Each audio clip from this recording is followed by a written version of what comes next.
Hey everyone, today we're going to be replacing a key that came off on a Logitech Slim Folio keyboard for an iPad.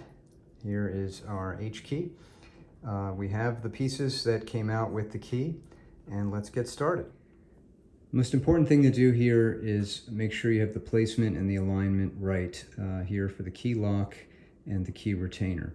You'll notice that the key lock has longer vertical holes here that I have lined up on the bottom and more square openings on the top. So that's the up-down orientation that you're going to want. Here for the key retainer, you'll see there are two tabs that stick out on the sides and two holes up near the top. And you're going to want to line it up roughly this way. Also, even for a key like an H, make sure that you have the key oriented the right way. You'll see from the other keys where sort of the shading or leaning of the key is. So, for example, the H here is backwards or upside down. We really want to make sure that it's this way, and that will align with the clips on the underside of the key itself. So it's going to be important to line up the plastic pieces the right way. You'll see on the larger piece here that in the top section there is a small piece that comes up, over, and down. That should be facing up like this with that orientation there, and the two outward facing tabs in this notch at the bottom. The piece that's going to sit inside that, you want to have that lined up with the rectangular notches or openings on the bottom and the more square openings at the top.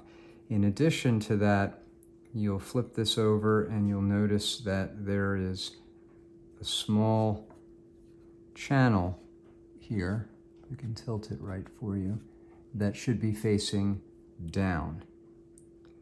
So with the pieces lined up that way, we'll lay them together, one on top of the other. You should have a tab like this one over on this side. In our case, that other tab broke, but we're going to see if we can still make this work. Carefully take the two pieces that you assembled, and you're going to want to lay them in the opening where the key was removed in the same orientation. And you'll notice that these two holes here on the bottom are going to match and line up with these two notches of metal here. And we're going to lay them right into this opening. And this may take a little bit of practice. So what we've done here when we laid these two parts in is set them into the upper hooks first and then laid the piece down back. So the piece is actually lifted up a little bit on the bottom, but it is retained by these two hooks on the top.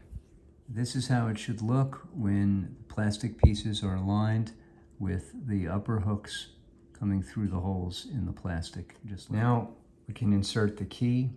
Okay, when you press the key on top here, make sure that the tabs are lined up the right way. And we're going to try to line them up with the bottom clips first, and then we're going to push forward to the top.